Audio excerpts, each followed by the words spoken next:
the thing my therapist never did was say, you need to stop drinking. So she was like, you've done a masterful job at surviving. Alcohol has been one of your most effective tools. Would you like a set of new tools?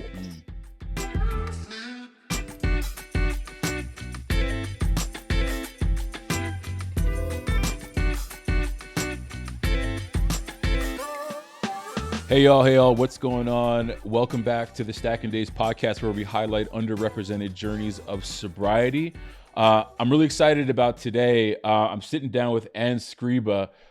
She's a very talented individual and sounds like she's lived many lives by just having listened to her story on other platforms. And she reached out to Stacking Days to share her story, and I've apologized to her profusely up until this point, but it's taken us a little bit to get her on the show, but we finally have her here. So without further ado, Anne, welcome to Stacking Days.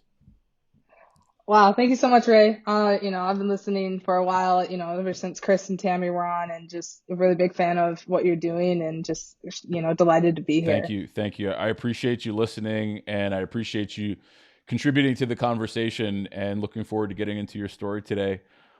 So let's get into it from the top. Okay. Let's tell us a little bit about your origin story with alcohol. How did that relationship begin? And we'll just kind of take it from there. Yeah, it started very early for me. So I grew up in the Midwest. I grew up in Wisconsin, to be exact. And so, to say that alcohol was a part of our lifestyle would be an understatement, probably the understatement of the century, especially at the time I was growing up in the 90s and early 2000s. I joke in other times I've told my story that, I had my first sip of alcohol when I was like a toddler, and it's kind of funny, but it's very, very true. So I was adopted, and my mom and her family, very rural Wisconsin, blue collar, grew up on a farm type. And so alcohol was just a part of it. It was the fabric that connected a lot of our family gatherings. Also, you think about like the social outings in Wisconsin, it's usually centered around a bar. It's usually centered around beer, the Packers, the Badgers. Like, it's just a communal aspect to growing up. And so, I got introduced to alcohol very early on. And I had my first drink, I think, when I was 12. And so it's something I saw my family do. And I think the tide is turning in this day and age, where we see a lot of, I think, Holly Whitaker talks about it in her book, that alcohol is going to have its cigarette moment, where everyone's like, cigarettes bad. But when I grew up, alcohol was the cool thing to do. Everyone was trying to drink early.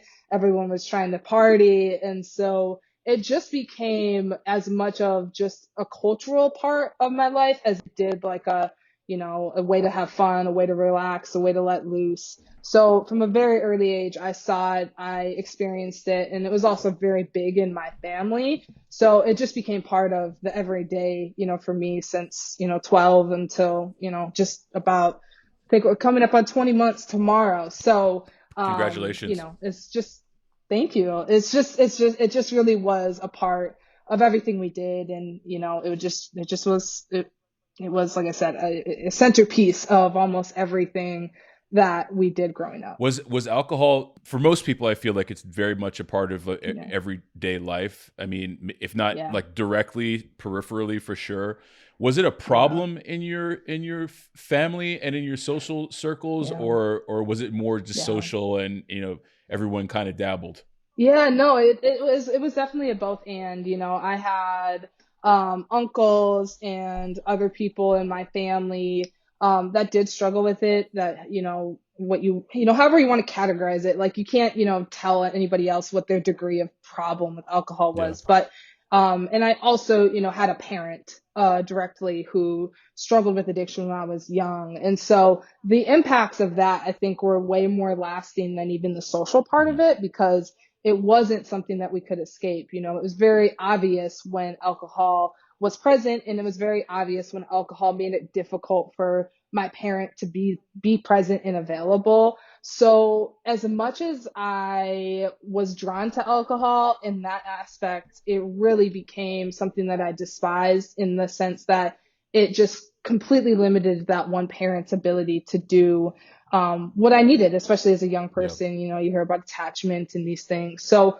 it definitely was a both and. It was, definitely social, enjoyable, and then, it did have other, damaging impact as Well, well.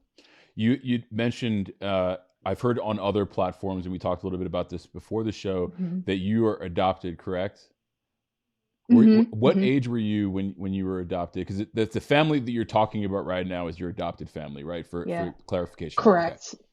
Yeah, correct. So my brother, I have a twin brother. We were adopted Okay. together, which is not very common. But as far as back as I can remember, I think we were maybe a matter of months Gotcha. old that when we were got adopted. So, I don't even necessarily in my mind distinguish adoptive mom or adoptive dad. Like that's Sure. just the family that I knew and I grew up with. Sure. So Cool. Well, so what's the next chapter look like? So 12 years old, you have this first. Well, as a toddler, yeah, you have your first drink, and then 12 years yeah, old, you have the first drink. That's yeah, of real note. What does the next kind of 5-10 years look like for you? Because I know that yeah. from hearing your story, there's a part of you that Hmm. was very, very laced up, very disciplined, and Yeah. ultimately like a stellar athlete. And then, Hmm. and I've had conversations with other folks who are also athletes, and I by no means was a collegiate athlete, but I grew up playing sports, and it was Hmm. definitely also an outlet of mine. What did that Yeah. next chapter look like for you as you were trying to balance these two identities? Yeah, and I think that's the best way to describe it, right? There was like a splitting, a definite, I think being an athlete, you learn so much of how to compartmentalize, because you have to. And so from probably, middle school, so if I had my first drink at 12, middle school, high school, and through college, definitely was living two separate lives. And I think this is where the ability to, really be functional. Like I would categorize my drinking as functional. I wasn't necessarily the one that was, way too out of bounds. Like even by the time, and I'm sure we'll get there in just a little bit, but by the time I decided to even question my relationship with alcohol, everyone in my life was like, but why? You're fine. Yeah. I was like the most functional person that they knew. So like they're like, oh, you don't have a problem, you're Yeah. good.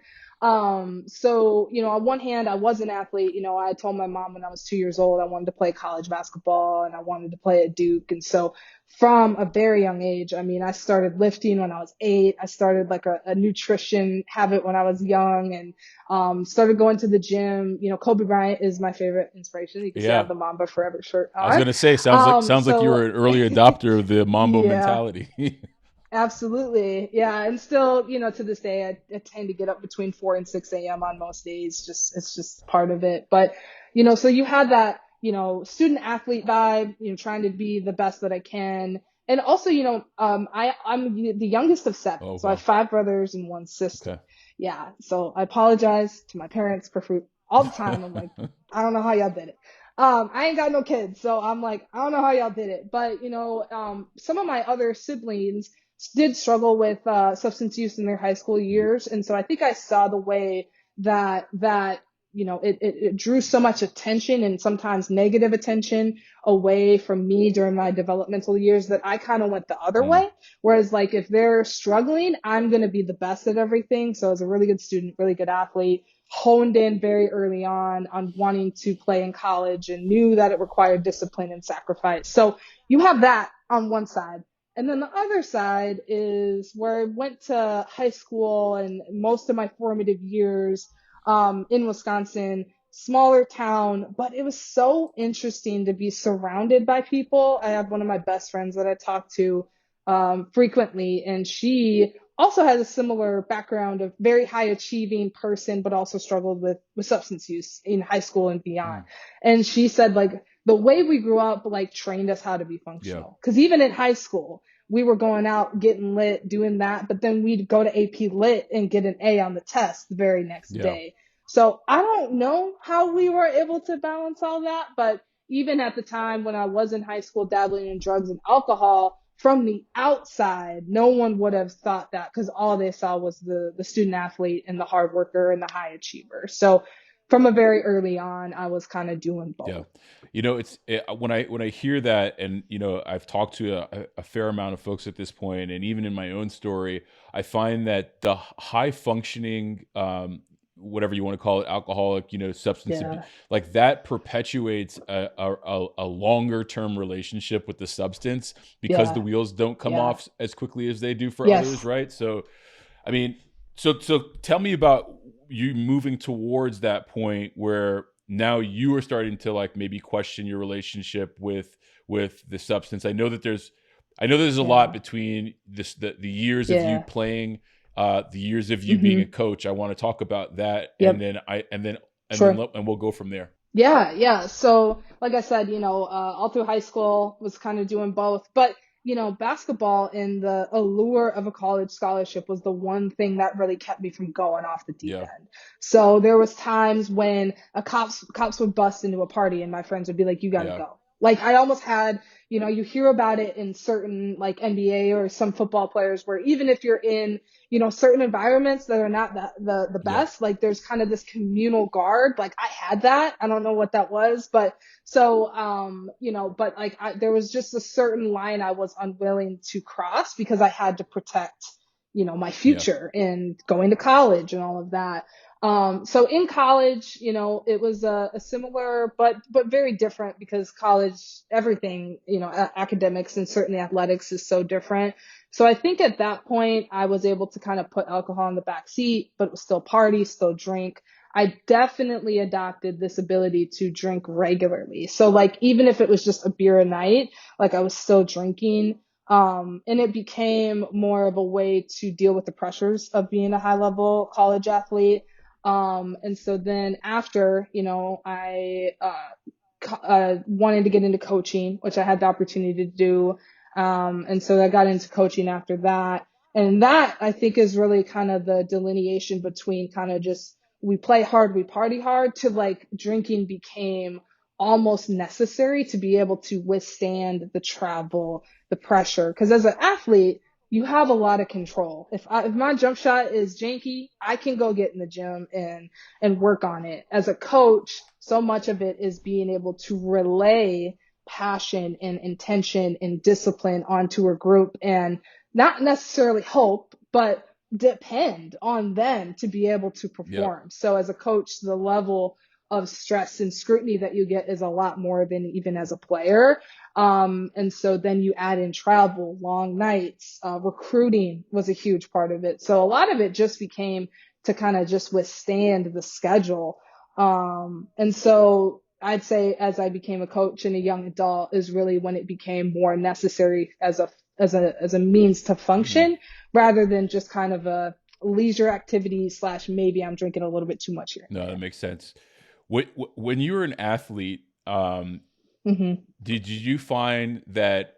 I mean, obviously, you're able to moderate. You're managing your behavior a lot more, a Yeah. lot more tightly because of the light that you're under and the scope that that you're and the Yeah. platform that you're playing on. But did you find that maybe unhealthy behavior was maybe disregarded because you were performing on the Mm. court? Because there's two parts of Yeah. of this question. The Yeah. other part is when you became a coach, did you have players that maybe were also coping the way that you once did, and perhaps you turned a blind eye to kind of their activity because it was maybe just part of the culture? So I'm curious what that looked like for you from an athlete standpoint, and then Yeah. flipping it to being a coach. Yeah, yeah, no, that's a great question. I definitely do think there is a double standard, and if you want to almost go quadruple standard, I think as a woman, Mm, as a female athlete, just because the way, well, it's changing now, but like especially when I was in college, like women's sports still kind of had this second class mentality to the men. So the disparity that I saw between the men's basketball team and what they would get yeah, into and how they would be disciplined versus us was very different. And I think when I was playing, our coaches were aware. They knew, obviously, that we were drinking, partying. And at the same time, if it didn't interfere with our ability to play, especially when you're dealing with college athletes, high school and younger is different, but these are yeah, adults, right? There's not necessarily like, you can't necessarily like monitor them 24/7. And so I think when I became a coach, I definitely saw similar things, and I think it did make it a little bit more difficult for me to even question or have that like authoritative curiosity with my players because I knew.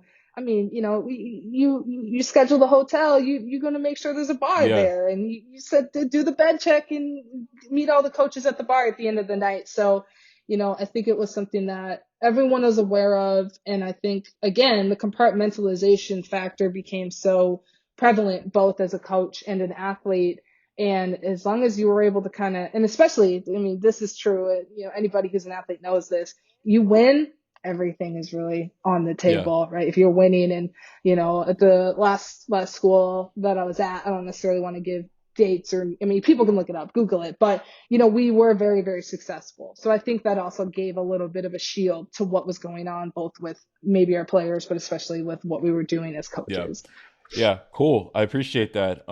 Winning certainly is a license to move more freely than Yeah. not. That's for sure. So talk to me about the fork in the road. Talk to me about when you got Mm, to a place where it's like, okay, now I need to address this. It's been going on way too long now. It's clearly starting to yeah. become an issue for me. Not only am I starting to recognize this, you know, perhaps folks from the Yeah. outside looking my way are starting to recognize it. Hmm. What did that shift look like for you? Yeah, it definitely, you know, was in, you know, the period of 2020 to 2022-ish.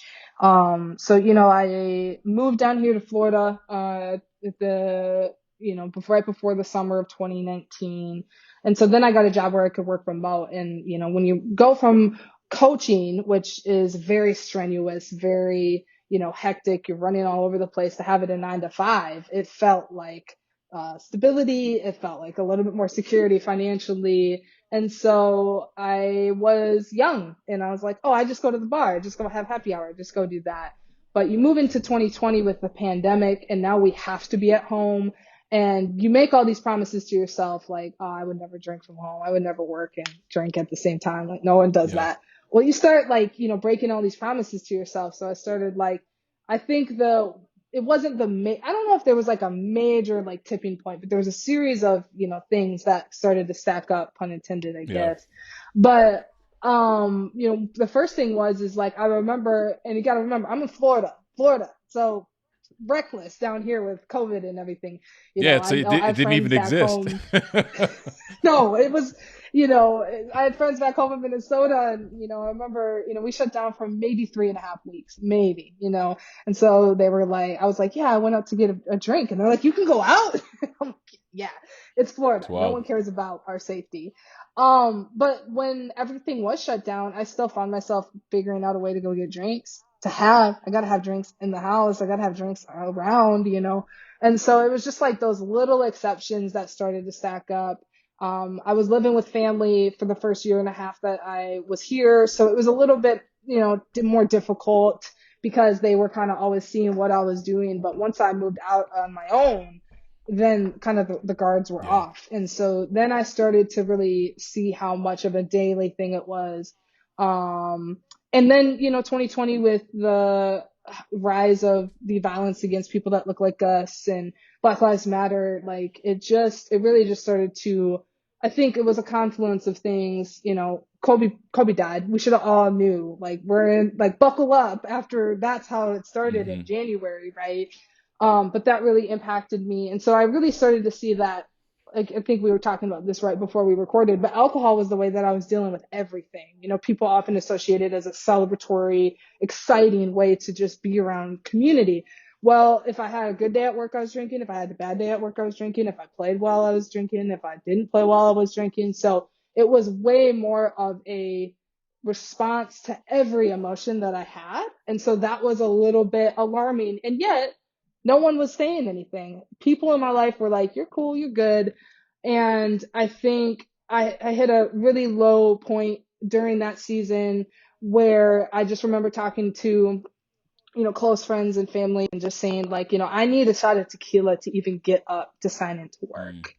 And we're having a shot of tequila at 7 a.m. just to even just like open that computer up and be like, okay, we'll do this Yeah. job. And I was doing sales at the time, and that was a lot of pressure and anxiety inducing as well. So that and then, I had a conversation with my mom too, and she had at that point initially said, you need to talk to somebody, which at that point, I was very averse to any sort of like therapy or anything like that. But it was interesting because I think for the first time, I often have represented in my life, people would come to me for motivation or, how do I get in shape or how do I get, and so people would come to me looking for inspiration of Mhm. sorts. And when I had nothing to give people and people literally were like, and oftentimes people didn't know what to say to me because they were like, well, you got it. You're a coach, you're this, you're an athlete, you can bounce back. And when the people in my life were like, seeing that I didn't have any sort of joy or happiness or ability to bounce back was really the thing. And I think I made that initial appointment to see my therapist, who I still see to this day, after that conversation with my mom, where she really, really urged me to seek some additional help. Yeah. Hey guys, I hope you're enjoying the episode. If you are, we'd really love it if you could leave us a rating and a review on Apple Podcast or a rating on Spotify. And of course, please feel free to invite somebody into the conversation. If you feel like you have a story to share on the podcast, why not apply to be a guest? You can do so by completing the form on the podcast description or find it on stackanddays.com. That's stacknday's.com. But for now, let's jump back into the conversation.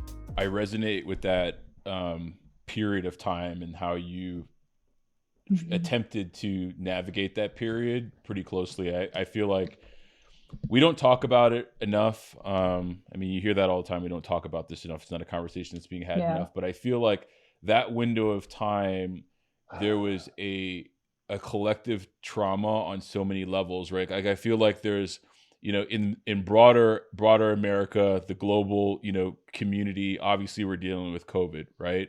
But I think that something that a lot of communities outside of folks who identify as being people of color don't get is that George Floyd and everything that was happening around that time, and we didn't have anywhere to go. We couldn't touch anybody to deal with that type of stuff.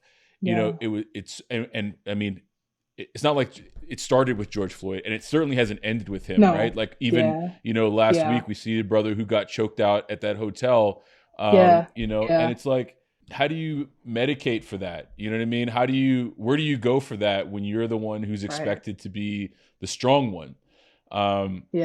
And I feel like we're going to be healing from that period of time for quite some time. And I am glad that some folks have been able to find sobriety and heal that way, but I know for others it hasn't worked out that way, and they've almost gone further into the shadows, so to speak. So I just want to continue to highlight on this show that's a pivotal moment in our contemporary history in terms of pain, that folks of color experience, and so I appreciate you calling that out. And Kobe was a part of that. Like, we have these figures that we look to as a culture to be like, he's a beacon, he's an example of X, and his daughter, just taken out, like a candle being blown out. So 2020 was a rough one, and I've had my own version of that. So I'm glad that you got to a place where you sought help. The therapist that you ultimately turned to, was that a therapist that you had already been maybe working with, or you just said like, look, I got to find something here. It's way too much for me to deal with on my own? Yeah, no, I had not been working with her.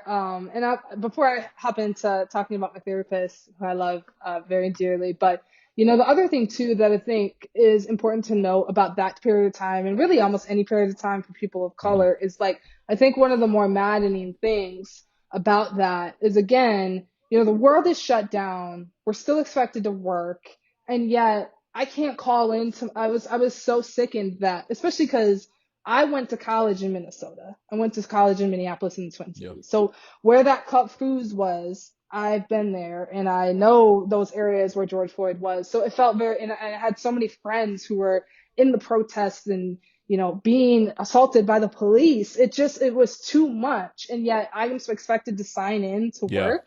I can't call my boss and be like, I'm Black, I don't want to go to work today. Do you see the news? And I think that was an exacerbation of the the isolation and just the confinement of that time, because there, like you said, there really was nowhere to go. Where do we go? Who do we talk to? And if you're working for a company in the US, you're probably working for a majority white group of people that, they don't have to worry about these things on a different Yeah. level. And so there was just not that much attention to it. And, 4 years later, we get Juneteenth off. That's great. And yet it doesn't account for just the grind that it was to even show up to work during that Yeah. time. I mean, unfortunate but not surprising, right? Like I feel like we're you know Yeah. we're in a country that for all intents and purposes is has been built on the pain of people of color, so it's not surprising, but I do think that at least we're in a time where it's much more it's glaring and people Yeah. can't act as though that it's not the case anymore. Yeah. So I think that's a good note. So thank you. Yeah. Yeah. No. So yeah, back to my therapist, who I love to talk Therapy, about. we all need it. Um, yeah, we do. We do. It's been one of the most um helpful, encouraging, enjoyable experiences. And I know that's not everybody's story, and I find myself lucky in this regard. So this was a complete match. So, oftentimes you sign up for therapy, there's a matching team that looks at your profile, what you fill in, and it clicked. And it clicked from the very first session. Not to say like I was spilling my guts to her, but there was some things that we connected on very early, and I actually canceled my first appointment. So I said it, and then I was like, I'm not Yeah. going. And so then a couple weeks later, I was like, okay, I want to come back. And so gave it a shot, walked in there, very terrified. I think the one of the things that will always stick out to me in this, so I'm a very sarcastic person. I appreciate sarcasm. I know it's like a dying language in today's age. I don't know if like Gen Z, or even when I was It's because coaching nobody wants my to be last couple offended anymore. years. You know. That's true. That's true.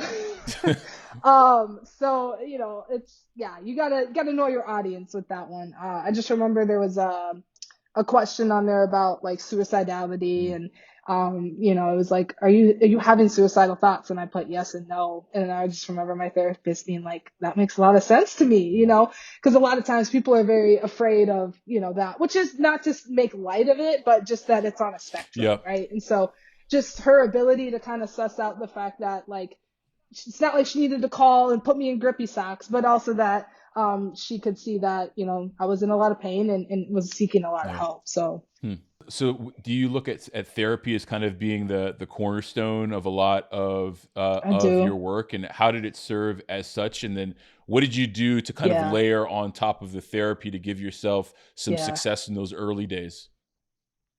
Yeah, yeah. So I want to definitely say that therapy was the cornerstone of a lot of my healing, and continues to be, and certainly the cornerstone of my Yep. sobriety. I did not go into therapy to try to stop drinking. That was not it. I didn't even become sober curious until about 9 months after initially Mm. starting therapy. So, obviously we got into family history. I talked about my family, my parents' struggles with it. And so there was always this, you know, ability to talk about it, but a lot of times it was too painful at the beginning to really dive into it as a problem that I had. So we could talk about it generally, but I never was like, I need help. And so the curiosity that my therapist showed, and the willingness to never tell me what to do, but to always ask really good questions. She would always ask really great questions. That eventually, like, this is the thing too. It's like, I went back after I was probably maybe, I don't know, 8 months sober. I used to watch the show Intervention all the Yeah. time, if you ever I saw have it. seen And I probably am every just episode like, I've probably seen. I am like in shock now. I'm like, I can't believe, I mean, I can believe that it was a show because people are desperately wanting their family members to be better. The thing my therapist never did was say, you need to stop drinking. Mm. She, she gave me an analogy as we were working through it. She said, I'll never forget it. And it's, every time I tell my story, I do want to bring this in. But she said, you've done a masterful job of surviving. And I look at alcohol as a way that I Hmm. survived. Me personally, I don't demonize it. I think if you look at it objectively, there's no redeeming qualities about alcohol itself, but it provided a lot of ability for me to Yeah. survive. So she was like, you've done a masterful job at surviving. Alcohol has been one of your most effective tools. Would you like a set of new tools? Mm. And so it was just really helpful to realize that she wasn't like, you need to stop drinking. She just asked, like, is this the most effective tool in your toolbox? And I had to sit with that and be like, no, because it's not allowing me to do the things I want to do and feel the way that I want to feel. So there was a long period of being sober curious, starting to listen to the podcast. I read Quit Like a Woman. It was so encouraging. And I read it, all of it in a bar. It became its own like harm reduction because I was like sit down with a beer or two, and then by the end of the book I was like, I don't think I'm gonna go get another one. I think I'm I just love gonna that. finish reading the book. And so then after that, she had encouraged me, my therapist had encouraged me. She's like, can you just try? Can we just give it a couple days? Because I mean, I was drinking, and she also did ask, and it was one of the most scary propositions I had ever had. But she's like, can you just track your drinks for a week? Mm. And I'm like, you don't want me to do that. Like, you really don't want. She's like, no, like, no judgment. There was never any judgment, no shame, no any of that. She just is like, if we're going to try to get a baseline, like, we got to understand what we're dealing with. And so after doing that, that was really like a whoa Mm. moment. Cause I thought, I mean, tolerance is different for everybody. It just was very glaring to me how much I Because was able to it's drink. just the sheer volume. You were just like, I've never Yeah, had to come face to face with this. Yeah. no. Yeah, no. And then, it's like my lifestyle was very similar. I was still working out, still playing, so I still play pickup basketball about 6 times a week. So I was still doing that. I don't know how I was doing that, but yeah, that was the first time that I had to really look at it on paper as like cold, hard numbers. And especially being a coach, I mean, it essentially was like watching Yeah. film of a bad Yeah. game. And you're just like, oh, okay. So I had to look at that. And so she was like, what's the longest you've ever gone without drinking? And I was like, a day. And she's like, okay, can you try 2? And me being the overachiever, I was like, I'll do 4. And so I did 4, just to kind of be Yeah. annoying and be an overachiever. And haven't had a drink since. Wow. Congratulations on Thank getting you. to this place. I got a lot of questions, Yeah. and I first of all, what a fantastic invitation by way of your therapist in saying, "Would you like a new set of Yeah. tools?" I feel like sometimes that can be such a preventative like hurdle for folks moving into a new direction, is because they just don't know what the hell to do, right? Like I think getting Yeah. that degree of like hope can give you the just the wherewithal, and I feel like the momentum that you need to get 4 days, right? Because you're like, look, Yeah. I have someone here who's holding my hand on this. I think it's really important, and I've had my own experience with therapeutic support in my journey, and I think it's been integral, not just from the standpoint of abstaining from alcohol, but more Yeah. specifically on kind of going back in and trying to understand more about myself so that I'm living more intentionally, not just today, but tomorrow. So, Right. hats off to you on that, which leads me to my question. Mm-hmm. And I feel like you've probably done this work, because it sounds like you have with your therapist, but where did you land on what your why was? Right? Like Mm. what was the crux behind the substance for you, as you started to do a lot more self-evaluation and work on yourself? Yeah, so I mean, so much of the process, even before, those 4 days, was diving into trauma and diving into, the ways that I was able to show up and why, what was I seeking with all the behaviors I was doing. I think ultimately the why is that, Laura McCowan, who's written a couple books and she obviously founded TLC, she says, the question is not, are you drinking too much or are you not, or, this or that. It's, are you free?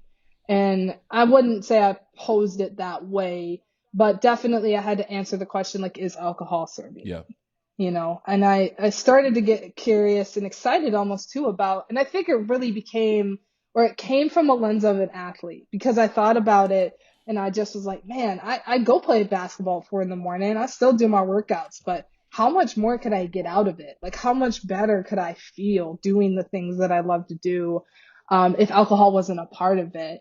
And I also just really wanted the challenge of recognizing that I could live life, fully aware. Hmm. You know, I think I was so just in a haze for so many years. So it was a little bit of a challenge. I definitely, think that the Kobe Bryant mindset, the Mamba mentality, which me and my therapist, we draw upon a lot, in my, challenging aspects, but also just recognizing that, again, I think she called me into a vision of what life would look like, not just surviving. And I think a lot of times as people of color, especially like I used to, no longer, but I used to really wear that moniker of strong, independent Black woman. Like, I'm good. I don't need anybody.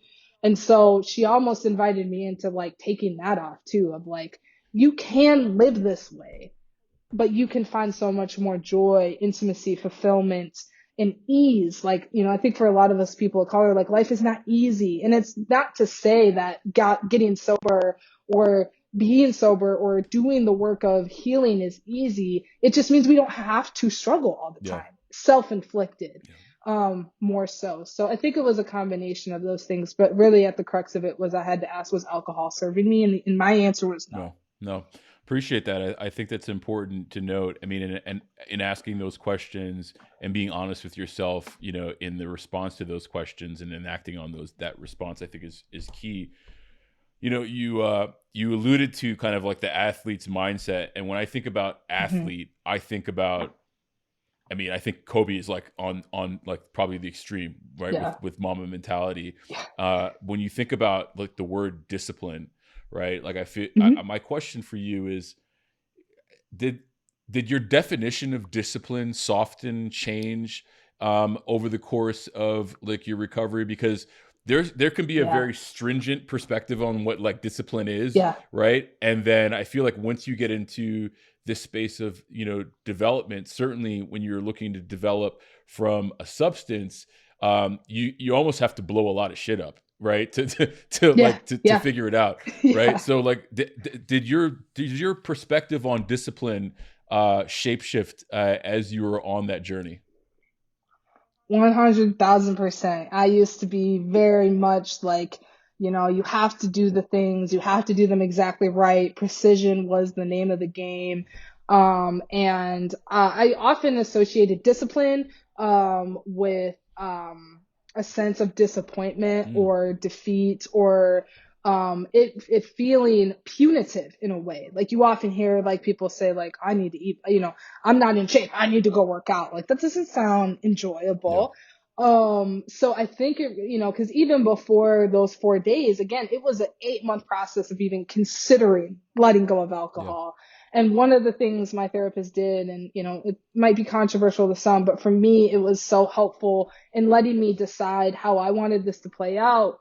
But we did a whole full court, 3/4 court press of harm reduction.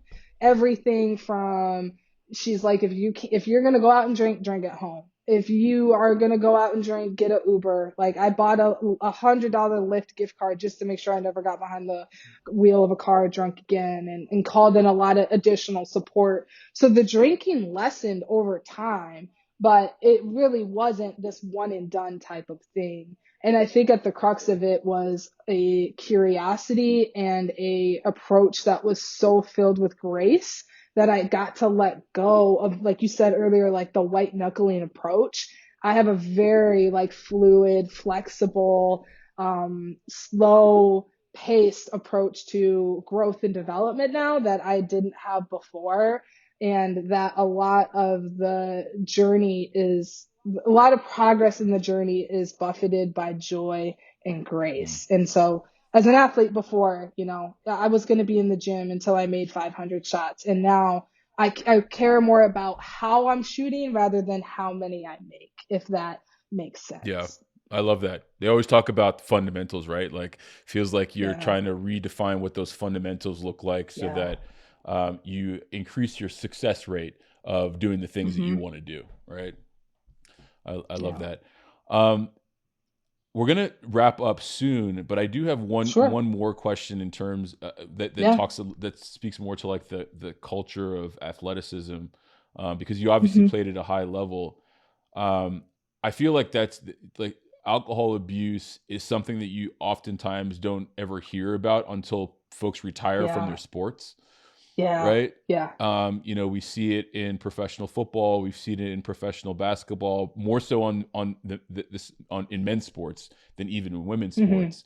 Um, what do you think there is to that? Why is there so much stigma and silence around abuse of substances within the world of athletics when we talk so much about performance enhancing substances, but we don't talk about Yeah. performance, deduction substances that that are probably even more harming to the younger generations that we're trying to Yeah. protect. So I'm curious what your perspective is on that culture, and what do you think we need to be doing differently? Yeah, I mean, I think it starts with the fact that, at least from my perspective, I can only speak to my experience, but me reaching for alcohol or substances was never about anything but coping. Like, I think so many athletes are coping with the pressure, the stress, the anxiety to perform. And also, it's probably like a little bit of a dichotomy there, right? Because as an athlete, like our body is our Yeah, temple, but how many fitness things do you see, see people running a marathon and there's beer at the end and, it's, almost like every, pro athlete has like a liquor line. Like, I just think it's just part of it. And I think a big reason why it's so acceptable is because athletes do a great job of mm, compartmentalizing and they're able to function. And especially if you get to the highest levels of sport, like, no one really cares what you're doing outside of it. They just want to make sure you can show up and play. So I think that is a part of like why it's so rampant and prevalent as far as like how we need to break into it, and try to like set a different trajectory. I mean, I can only say that I think it's addressing those things more than the drink. Like, again, for me, I've never had this approach of demonizing alcohol and thinking it's like this evil, horrible thing that everybody needs to not do. I think we need to be more curious as to why people are reaching for it, right? Gabor Mate said, if you encounter somebody with addiction or struggle with abuse of substances, you don't ask why the addiction, you ask why the yeah, pain. And I think a lot of athletes are struggling with pain behind closed doors, but they also are having access to a lot of lifestyles that every average person wants to yeah, have. And so I think a lot of times athletes' actual lived experiences are cast aside because they have money and yeah. fame. I think that makes a lot of sense. I do agree with you in terms of like looking at the pain, and I think that we've seen time and time again, even when it comes to athletes at the highest level who have massive platforms, they seem to societally only have a license to speak about certain things and to address Yeah, certain matters of subject. I mean, you look at everyone from look at Naomi Osaka having to like pull out yeah, for mental health issues and being demonized for that, or look at LeBron James taking a stance on civil issues and being demonized for that. yeah, And it's interesting because if you look at the highest level of sports, most of those folks are people of color, right? And I don't think yeah, that we've been given the grace even at higher levels of society where we can have honest conversations about what's really plaguing us. And again, whether it's societally or individually, alcohol is and the abuse of it or any other substance is really just a symptom of something much larger, right? hmm, So I think yeah. that's a super poignant note. So thank you for that. Last two questions, and then we'll Okay, get you going. I ask basically everybody this. So one is a softball, one is a little bit more of a fastball, to use a sports okay, terminology. Um, I'll give you the fastball first. okay. In your kind of darkest days when you were really, really struggling, how Yeah. would someone would have known that you were struggling if you didn't tell them explicitly? Yeah, and I was not one who would tell them explicitly for sure. I wanted to put on this face of I got it, even then when I don't. But I think that one of the most telltale signs that someone is struggling is look at their life and the things that bring them joy, and if those things are absent. So there was a period during my darkest time where I was not at the gym for about 2 months. Mm, And one of my guys that I play pickup with, actually, hit me up and was like, I ain't seen you. Like, where are you at? And so that was one of the moments where, was able to break through, and, we met, and, he's like, you don't look good, and we haven't seen you. And so when you start losing interest in the things that typically are a resource, that's usually a telltale sign. At least for me, that was the biggest mm. thing.